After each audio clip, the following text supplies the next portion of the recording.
Kemuliaan Tuhan, karya keselamatan Tuhan memang dihadirkan, tetapi hanya mereka yang dengan rendah hati dan tekun mencari Tuhanlah yang akan menemukan itu. Para saudara-saudari yang terkasih, juga keluarga-keluarga yang hari ini merayakan Ekaristi Suci di rumah masing-masing, kita masih berada dalam suasana sukacita Natal. Kita juga baru saja memasuki tahun baru, tahun 2021. Malam tahun baru yang unik dan khas, tidak dengan gegap gempita, tidak dengan jalan-jalan di tempat-tempat keramaian, tapi saya menduga malam tahun baru kemarin itu kita rayakan di rumah. Sukacita keluarga sungguh bisa dirasakan, dan itulah Natal yang sejati. Hari ini gereja merayakan hari raya penampakan Tuhan. Sebetulnya inilah perayaan Natal yang kedua. Kita ingat pada perayaan Natal yang lalu, kita diundang bersukacita melalui kehadiran para gembala. Lewat bimbingan malaikat, mereka datang menuju kanak-kanak Yesus yang bersama dengan ibunya dan bapaknya, Maria dan Yusuf. Anak itu ada di palungan. Para gembala bersukacita. Hari ini hal yang sama terjadi, tetapi bukan para gembala yang bersukacita, tapi diceritakan di dalam Injil, 3 orang Majus, 3 orang dari timur, jauh dalam jangkauan Bethlehem.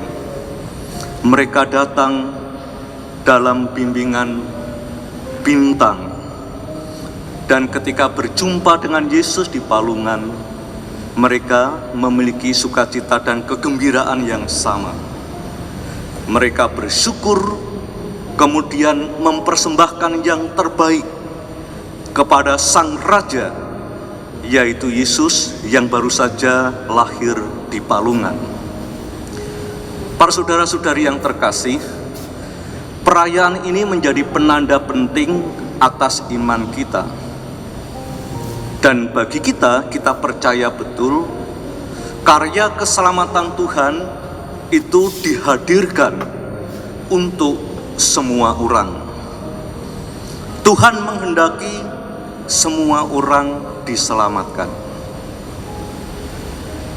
Iman akan karya keselamatan Tuhan yang luar biasa ini, kalau kita imani dengan setia dan tekun, dunia yang damai itu sungguh-sungguh akan bisa dihadirkan.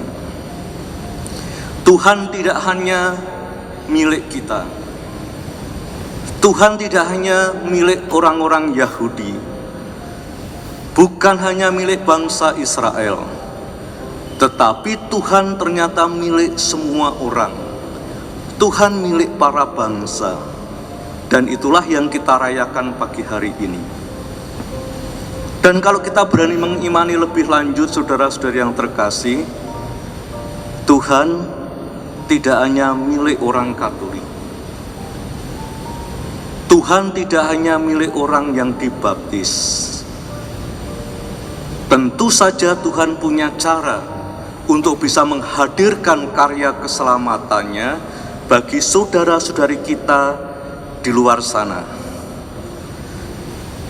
Kalau kita percaya Tuhan juga mengaruniakan karya keselamatan kepada semua orang, itu kita akan juga terbantu untuk bisa melihat wajah Tuhan. Tidak hanya wajah Tuhan tampak dalam diri para suster. Tuhan juga tidak hanya nampak pada diri para romo. Biasanya Tuhan malah tersembunyi di wajah para romo, nggak kelihatan. Kalau romonya suka marah-marah, ya kan?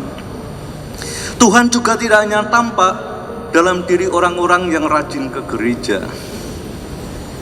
Setiap kali kita melihat orang-orang yang ada di sekitar kita, dan dengan rendah hati kita bisa melihat kemuliaan Tuhan di dalam wajah mereka itu, berarti kita sudah menemukan kemuliaan Tuhan itu pada diri orang-orang yang kita jumpai. Orang dari Majus ini sadar betul. Mereka memiliki akal budi, mereka memiliki pemikiran yang luas, dan mereka mampu menggunakan akal budinya itu dengan luar biasa. Tetapi akal budi itu juga disertai dengan sikap yang rendah hati, sehingga lahirlah orang yang bijaksana. 3 orang Majus ini tidak hanya menjadi orang yang pintar otaknya, tetapi sekaligus orang yang bijaksana. Kebijaksanaannya itulah yang mengundang mereka untuk mencari Tuhan, untuk menemukan kemuliaan Tuhan. Dan lewat keahlian mereka, mereka dituntun oleh keahlian itu lewat tuntunan bintang yang mereka yakini. Lewat bimbingan sang bintang inilah dia akan bisa menemukan sang Mesias, penyelamat Raja alam semesta itu. Dan 3 orang ini menemukan Yesus. Saudara-saudari yang terkasih, meskipun karya keselamatan Tuhan itu dihadirkan kepada semua orang, apakah semua orang itu juga mengalami sukacita, mengalami kebahagiaan, dan bisa merayakan kemuliaan Tuhan itu? Saudara-saudari, kemuliaan Tuhan, karya keselamatan Tuhan memang dihadirkan, tetapi hanya mereka yang dengan rendah hati dan tekun mencari Tuhanlah yang akan menemukan itu. Kita bisa belajar dari 3 orang Majus itu, tetapi kita juga bisa belajar dari tokoh yang lain. Herodes di dalam Injil, dia orang hebat juga. Dia sebetulnya tahu persis, karena dia belajar dari para ahli Taurat dan tokoh-tokoh Yerusalem. Dan juga dia belajar dari kedatangan 3 orang Majus itu. Tetapi apa yang dilakukan oleh Herodes? Dia tidak mencari Yesus dan menyembah dan bersyukur. Tetapi bagi Herodes, justru Yesus adalah sang kompetitor yang harus disingkirkan. Saudara-saudari yang terkasih, kesombongan dan iri hati membuat karya keselamatan Tuhan itu akhirnya tidak bisa dirasakan.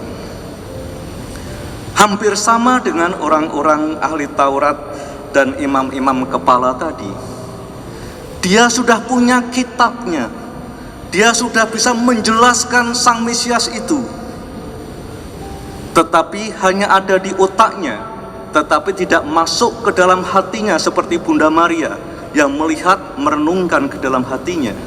Maka dia juga tidak bisa berjumpa dengan sang penyelamat itu. Maka indah sekali apa yang dikatakan oleh Nabi Yesaya dalam bacaan pertama. Ketika kita sudah diselamatkan, kita sudah menjadi ahli waris karya keselamatan itu. Tidak ada kata lain selain kita harus bersyukur atas karya keselamatan Tuhan itu. Dan 3 orang Majus tadi, ketika berjumpa dengan Tuhan, dia mengungkapkan rasa syukurnya itu lewat pemberian yang terbaik. Emas, dupa, dan mur. Itulah persembahan terbaik yang mereka miliki. Dan kita pun bisa bersyukur dengan mempersembahkan apa yang kita miliki, apapun itu. Dan yang lebih penting, saudara-saudari yang terkasih, Nabi Yesaya mengatakan, tidak hanya bersyukur, tapi jadilah terang itu. Kita diundang justru juga untuk membuka jalan bagi orang lain, siapapun mereka, untuk bisa menangkap sang terang itu dan bisa mengalami dan merasakan karya keselamatan Tuhan. Kita diundang setidaknya Jangan menjadi batu sandungan seperti Herodes yang ingin membunuh Yesus karena kesombongan dan iri hati kita. Karena itu saudara-saudari yang terkasih, pada hari raya penampakan Tuhan Yesus ini, undangan untuk bersyukur tentu saja mengajak kita untuk terus bergerak. Kita menjadi paroki yang terbuka. Banyak orang merasa damai dan tenang hadir di rumah Tuhan ini, siapapun mereka. Dan mereka justru bisa mengalami kemuliaan Tuhan itu tanpa harus mengubah iman mereka, tanpa harus dibaptis, tanpa harus kita mengajak-ngajak mereka untuk menjadi Katolik.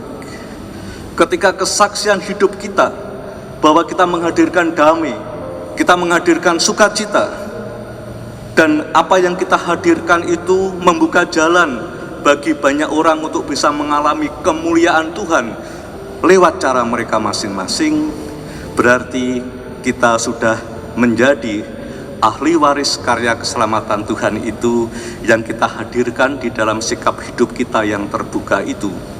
Mari kita syukuri, saudara-saudari yang terkasih, karya keselamatan Tuhan itu di dalam hidup kita, di dalam pribadi kita, keluarga kita masing-masing, dan terutama juga lewat karya-karya persembahan hidup kita, supaya semakin banyak orang bisa mengalami kehadiran Tuhan, bisa mengalami karya keselamatan Tuhan, sehingga dunia damai, dunia yang penuh sukacita yang kita mimpikan itu sungguh-sungguh bisa menjadi dambaan bagi banyak orang. Tuhan memberkati kita semua.